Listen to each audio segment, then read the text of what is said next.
Hello, everyone. My name is Jana. My name is Michael, and this is the Sleeve Chef. Again, I'm Jana Wolf, registered dietitian and director of nutrition at the Comprehensive Obesity Management Program. I want to thank you for coming on and visiting us while we cook today. Absolutely. And WMAR2 for letting us use their beautiful studios and the marketing department at GBMC.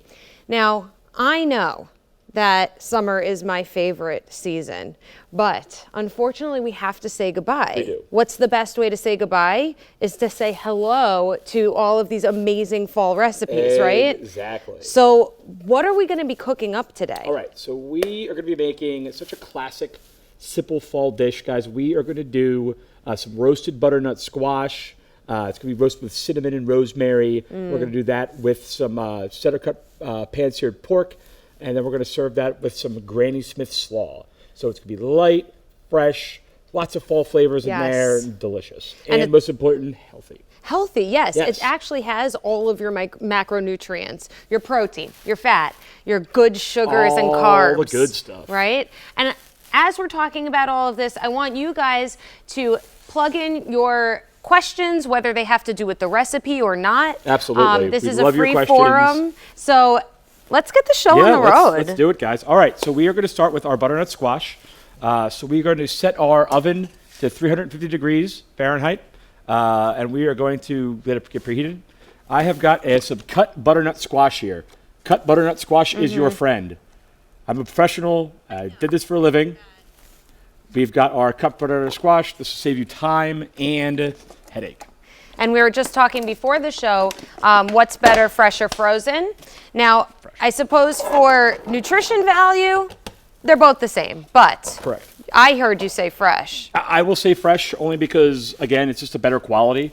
The problem with when you freeze something, all that water inside of it freezes as well. So once that water, as it warms up, that water expands and it breaks down the flesh of whatever is frozen, basically. So texture, taste, those things are affected. Correct. Everything is impacted by it. Yeah. So we're going to add a little bit of extra virgin olive oil here to our squash. And I want to give a big thank you to Tova, Nicole, Lida, Erica. Thank you guys all for coming on. Feel free to get the conversation started. Hello, Nikki. Hi, everybody. Thank you so much for tuning in. So we're going to coat our squash a little bit of extra virgin olive oil, 1 tablespoon as always. Very good. Do a quick toss here. And it is good to measure out the olive oil sometimes, because if we just drizzle it in, we don't really know how much fat we're putting in. Exactly. Not that olive oil isn't great for you, it is. But it's oftentimes that we Absolutely. We overestimate it, right? Yeah. So we've got our cinnamon next. Again, you've got these beautiful fall flavors going in there. I will warn you with cinnamon. Cinnamon is a very overpowering flavor. Add a little bit, toss it around, push forward, pull back, push forward, pull back. We are live. Just a little bit more. We are live. And that beautiful orange color on there, that's what gives it all of its nutrition. Oh, well, nice. there's other stuff too, but Sure. those are the carotenoids that basically convert into vitamin A in your body. So it gives us lots of good nutrition there. And a lot of people ask me about winter squash in general now that the fall's coming as something of a starchy vegetable. And I know that we avoid starchy veggies, but it's kind of the closest thing that you can get to a potato or a sweet potato. Exactly. But it still has a low glycemic index. Did you know that? I So did not. basically it doesn't shoot your blood sugar up when you're consuming it. And it's delicious. I know. It's great. It has something called pectin in it. It's a fiber, so that basically like minimizes the blood sugar. And it'll keep you regular. There you go, friends. Very good. Okay, who's joined us? Jill, thank you for coming on. Hello, guys. Hi, Stacy, and hi, Colleen. All right, guys. So we're going to do a quick rough chop of our rosemary here. As you can see, I just went straight down that stem of rosemary. Start at the top, hold the top, and just come straight down with your fingers. Very, very simple to remove. You know do that a nice little rough chop here. My husband and I are growing this. Oh, nice. Do you ever grow your own herbs? I don't actually. I should. It's kind of hard. I'm sure. You know, if you rosemary's good because rosemary is very robust. Right, and it's kind of like thick, so it stays. Exactly. But things like sage and stuff are actually kind of okay too. Sage is a great herb for this kind of flavor. Sage is another one. So again, you see, guys, we're just pushing forward, pulling back. And I can already smell it. Yeah, this is delicious. It's gorgeous. All right, guys, so we're going to pop that on a sheet tray. We're going to pop it in the oven for 20 to 25 minutes at 350 degrees Fahrenheit. All right, and Jill, it's great to see you too. Marty, thank you for coming, and Diane, thank you guys. And do feel free to send in all of your questions. We just got finished prepping the butternut squash. Absolutely. So next up, guys, we have got our delicious center cut pork chops. These are beautiful. Got them at the store. They're your friends. It's a pork loin, so it's a bit leaner as well. I love pork as a meat. Pork is delicious. Again, you always want to cook pork to 165 degrees, so you always want to fully cook it. I would recommend cooking it to about 155, 160, and then we'll finish it. Just let it finish. Yeah. Right? So it's still moist and not overcooked. And I like this recipe because the side dishes can go with anything. It could go with chicken, it could go with turkey, it could even go with steak if you wanted it to. Absolutely. And I love how we're mixing the savory with the sweet. That makes me happy. Agreed. Me too. All right, so we're going to drop our pork loin in here. Drop these guys in here. And this is a great time to start, I would say, watching this with your kids, right? Oh, yeah. This is back to school time. Whose kids went back to school today? Who is stressing out?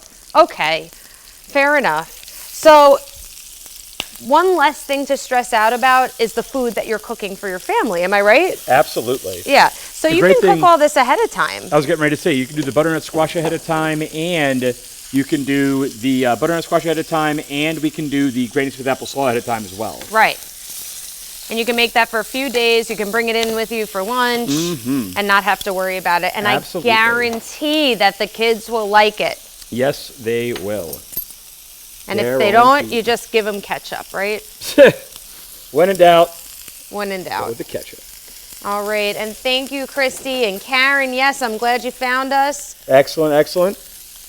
All right, guys. So we got our pork chops cooking here. As you can see, I got them spaced throughout the pan. You'll notice something fancy, friends. A little glove action. Only on one hand, though, just so I can bust out my sweet moves if I need to. Oh, yeah, of course.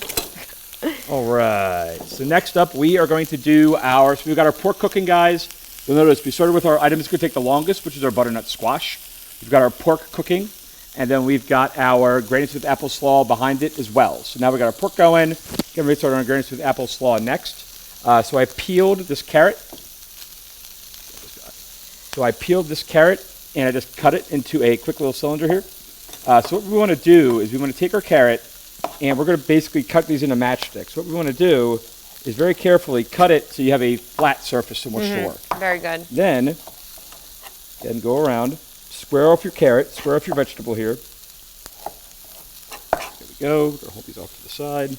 I have so many people that when they come in, so many patients that come in and say that they waste all of their vegetables because they don't cut them ahead of time. So when you bring your vegetables home, cut them like this, make sure that they're ready to go so Absolutely. It's easy when you get home. Then we're just going to take these, we're going to stack them like so. So you would cut them, again, keeping our fingertips tucked in, cut them to the width that you're looking for. So once we julienne these, you'll see in a second here, that's what we're going to see in our width. I know that a lot of folks that are joining us tonight, some are in very different spots after surgery. Sure. So some might be actually doing their diet progression right now. Yep. Anything like this, a slaw with carrots and apples, anything crispy, crunchy, that's going to be brought back in after 6 to 8 weeks after surgery. Something like a pork chop, you may even want to wait 6 to 8 weeks on that because it's just a little bit tougher and harder to digest. Absolutely, yep. I would say, though, that one thing that could help out is potential cooking method. So we would want to do like a slow cook, like a barbecue, like a pork shoulder. Okay. You know, it's like a slow simmered pork. That way the pork is all broken down. Yeah. You know, like pulled pork. And there's really good sugar-free options for sauces. Like, have you ever heard of G. Hughes? It's a sugar-free barbecue company. Oh, nice. And you can use that in the slow cooker. Perfect. And, you know, you're basically done. Absolutely. Wonderful. Yeah. And thank you, Kristen and Jennifer, for coming on in. And Ashley. We got Nikki, who has no stress since they're back in school, finally. Wonderful, wonderful. All right, guys, so we just flipped our pork. Went ahead and did about 2 to 3 minutes on that first side. Again, based on the size of these chops, are going to be a little bit to cook, but that's okay. So next up, and you can see here, we get that nice browning. Yeah, it looks beautiful. This is what we are looking for. Gorgeous. That beautiful Maillard reaction. That's that protein browning in there. They look great. All right, so next up, we're going to go ahead and core our apple. So again, sit it on this bottom side here. Down 1, and again, down 2, and there you go. Now we've got our apple cored.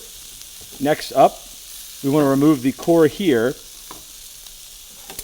So we're going to very simply, very carefully, take our knife at a 45-degree angle and just go right in so you get your core removed just like that. All right. And apples are a great way to get those healthy carbs. There's actually been research out there that's been shown that it changes your gut bacteria when you eat. Interesting. In a positive way. Nice. When you eat all sorts of apples. Interesting. So this is a good way to get your healthy carbs during the day. Absolutely. So we're And going to leave fill you up. So we're going to leave the skins on here, guys. What we're going to do is we're going to take our apple. We're going to cut it into slices to start. And again, you want to shoot for a little bit thinner here, about an 1/8 of an inch. And for anyone that's just joining us, we are doing an apple slaw with a pork chop, lean, and butternut squash roasted. Yeah, some delicious roasted butternut squash. Fall. Exactly. Friendly. Apples and pork are a classic combination. Very, very common, very well known. And again, this is just a fun, healthy spin on on our classic like apple pork chop thing. All right, so we're going to go ahead and now what we're going to do is now we've got our slices. Again, you want to notice the thickness here, right? This is really important because when we start to julienne, that's how we know we're going to stay consistent with our size. Yeah, those will be easier to digest the thinner you cut them. Absolutely. And we were just asked by Stacy, are the green apples the best for this dish rather than the red apples? Yeah, definitely. So green apples, you have a bit more acidity. So you want that acid to help cut through that richness of the pork versus a red apple that's traditionally a bit sweeter. Granted, apples are naturally high in acid. Okay. They're delicious. But I guess if you just had a red apple lying around and you wanted to make this? Sure, you could very easily do it. Yep, you could very easily substitute it in. Okay, cool. You're like, I don't feel like running out to the store. I got everything else but the apple. Yeah, go for it. Might as well. And this is, I cannot wait for apple picking season. Now, I'm from New York, and I lived in upstate New York for a really long time, and there are no better apples than from upstate New York. Nice. I know. I have to brag about it. I have to brag about it. All right. Hello, Kelly. Hi, Greg. Thanks for coming on. And guys, feel free to send us any of your nutrition questions, cooking questions, preparation questions, or anything else that we might be able to help with. Look delicious.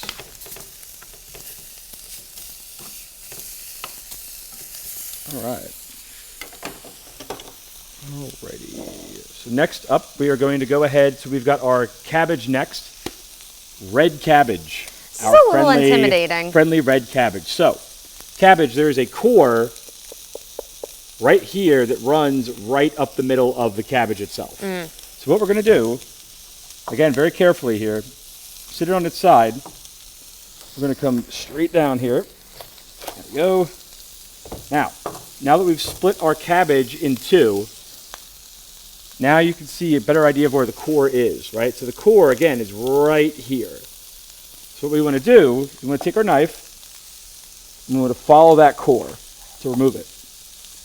You'll notice I'm not doing this. I'm staying flat on the cutting board. My hand is away from the blade. We need to protect those gorgeous little hands. Very, very important. And I've had so many.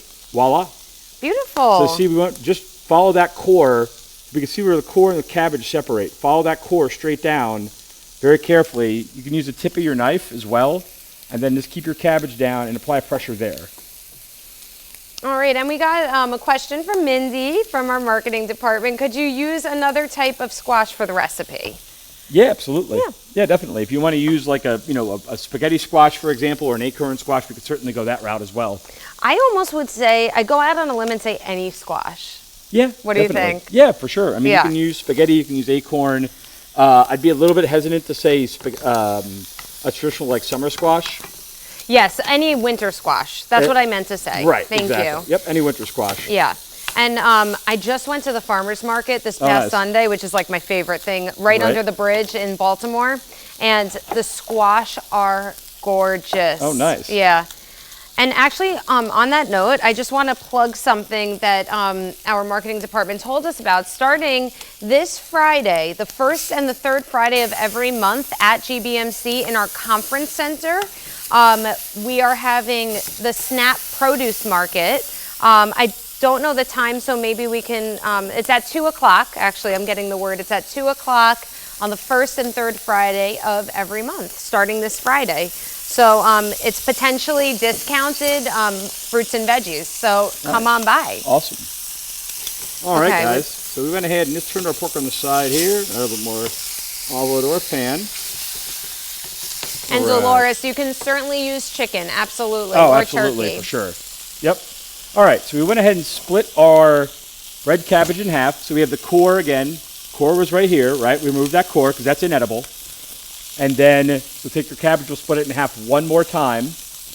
And now what we want to do is take our cabbage, and we're just going to go, again, fingers tucked in, knuckles outside. You don't want to keep your fingers like this. Keep your fingers tucked in. Use that side knuckle as a guide. And then we're just going to do our cabbage real fine here. Right. And not to mention this while we're cooking, but a lot of our patients suffer from constipation. And this is one of the best things that you can eat to up your fiber, especially with the apples. Mm-hmm. So go for it. Once you're at the 6 to 8 week mark, just go for it. And the recipe will be posted. It's going to be posted on the Comp Facebook page, and it'll be posted on GBMC's page. And if you ever need anything, you know that you can always email me or Facebook message me through Messenger. That's perfectly fine. All right, guys. So we've got 2 more things to add to our slaw here, our quick little apple slaw. We're going to add some apple cider vinegar. I like this beautiful, raw, organic apple cider vinegar. Okay. This is our friend for sure. Yes. Grab a measuring cup real quick. A lot of people ask about just drinking apple cider vinegar raw. There is minimal evidence that it does much. So I usually don't recommend it. But throw it into your slaw. Throw it into things and you'll get the benefit without having to drink large amounts of it. Exactly. All right. So we went ahead and add a 1/4 cup to our slaw here. Give this guy a quick toss around. Oh, this looks so good. Look at how beautiful this is. That's gorgeous. We're going to eat the rainbow tonight, guys. Look at these great colors. Look at all that beauty. Look at all this beautiful, beautiful slaw here, guys. And again, all of those colors are the gorgeous vitamins, minerals, antioxidants, phytonutrients that you're consuming. So you want to look for bright colors like that. Absolutely. Yeah. All right, guys. So finally, we're going to add just some of the thinly sliced green onions to this as well. So again, green onions. You'll also see them called spring onions. Is another popular name. So what we're going to do is just take these guys. You can give yourself, if you want to be super, super specific, you can give yourself a little bit of a head start here. Get on my board. What kind of head start? Give yourself a quick little head start here. Keep everything even. And then we're just going to go straight down. So really keeping the rubber band on? Exactly. Okay. Or, if you want to do this way, we can do this way and get these little tubes, right, like these guys here. Or what we can do is we can do a sharper bias, and they'll be a little bit longer, and so you'll get a little bit more of a crunch. So see that? So this is where application is important. So, for example, this I would put into like an ahi tuna dish, right? Because you don't want that big bite. But I'm going to add this to our slaw because, again, this goes right with the shape that we're trying to go with. That nice little julienne shape. Plus, just a bit more contrast, except for I'm not going to add a lot of spring onions to it. Yeah, and Colleen was saying that she never realized that you could just throw in the red cabbage into a slaw. Yeah, absolutely. And that is like one of the best. Love red cabbage. Love. And you could do it with white cabbage as well or green cabbage. It doesn't really matter. I actually picked red cabbage specifically for the color. Ah, okay. That is why I went with red cabbage. Okay, good. All right, guys. All right. So last but not least, we're going to give this guy a quick toss. Again, just a quick little toss here. Look at this delicious, delicious slaw there, friends. Look how good this looks. Yum, yum, yum. All right. So if you would be so kind, Jana, as to grab our squash out of the oven. Absolutely. Here we are. Thank you, thank you. Look at that. Yum. Look at this, guys. All right. So we've got some delicious, beautiful roasted squash. So it's a cinnamon, rosemary, roasted butternut squash. Again, 20 to 25 minutes at 350 degrees Fahrenheit. And super easy when you get it already cut up like simple. that. Buy a cut. Save yourself the time. All right. Okay, great. And before we start plating and eating and everything, I don't want to forget, I do have to give a big apology to everyone because I had announced that our body scanner in the office was fixed, and even though it is now unusable again. Oh, so no. we do have to get someone to come and fix it. So I apologize, and I thank everyone for their patience. Once it is fixed, we will let you know again, and you can certainly call up and come in and do that body scan. So thank you guys all. All right. Are we eating? We are eating. Oh, I cannot wait. All right, guys.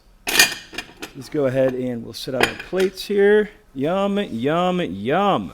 I'll do all four. Why not? All right. And then another thing that you could do also, just to make it easier to eat something like a pork chop if it doesn't go down very well in the beginning after surgery, you can cut the slices very thin. Yep. And that'll make it a lot easier to chew through and to take those smaller bites. You can also have something like a papaya enzyme ready to go, and you can get papaya enzymes in any store like CVS, Walgreens. Such a good point. Yeah, so you might want to have that ready to go if you haven't tried anything like that yet. Absolutely. And it's funny you say that, Jana, because I was actually going to cut this thin for that reason. Yes, great. We're on the same page. We are I love on it. the same page. We are in sync. Yes. And yeah, I'm happy. One of my favorite boy bands from the 90s. I'm more of a Backstreet Boys girl. I knew it. I knew it. What can I say? I knew it. Okay, so we're plating with the we're butternut putting our butternut squash squash first here, guys, right? Super, super simple. All right, this looks so good. Yum, look at all this color. Yum. All right. And I feel like butternut squash is one of those really good vegetables to introduce to the family, to younger kids, because it's sweet. It's naturally sweet. Mm-hmm. Oh, look at that. Okay, that looks great. Very juicy. Yum, look how good that looks. Love it. Oh. Yum. Okay, and if you're... So what do you think, Jen? You think like this? You think this is a good thickness for the slices? Yeah, I might do like even slightly thinner if you can. Thinner? Sure. And If I can. if you can. I know you can. I was just Like being that? polite. Hey, Yes, beautiful. hey. That's perfect. So here we go. Like that. There we go. Okay. Check that out. Something Really like good. that. Perfect. Perfect. Okay. And I know some people just popped on. We're nearing the end, but you're kind of getting the best of the show, right? Yeah, absolutely. And you can always rewatch the show. Absolutely. All right, guys. Yes, and everyone would like us to send all of this into their inbox if possible. All right. So I'm going to pull up for And Karen was asking, are butternut squash as hard to cut as spaghetti squash? Well, I just want to go back to getting it already pre-cut. Absolutely. Like we had it already pre-cut, and it was so much easier. You I didn't even have to think about it. definitely recommend buying it pre-cut. Yeah. Oh, we have yourself someone time. watching in Ohio. Ohio. Hi, friend. Hello, welcome. Wonderful. Awesome. All right. All right. Let me grab this guy, and we'll grab one more here. So you'll see here, guys, I did this as a one presentation where I cut straight down. I wanted to show you the difference between that versus doing this and doing it on a bias. Which one do you prefer? Bias. Okay. Because I'm a bit biased. You're a bit biased. I love it. Everyone loves a good pun. All right.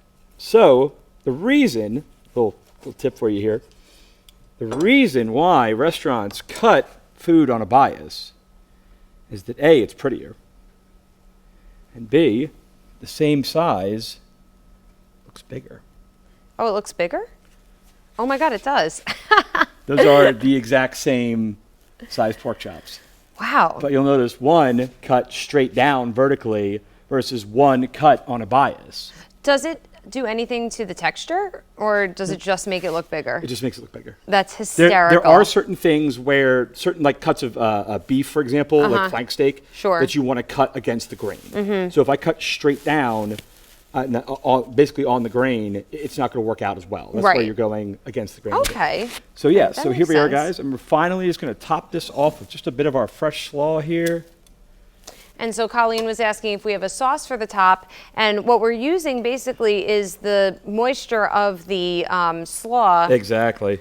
And also the moisture of the butternut squash for Absolutely. it. Now, you can absolutely feel free to make a sauce for yourself, maybe like a low-fat aioli or like a mayo-based sauce. Absolutely.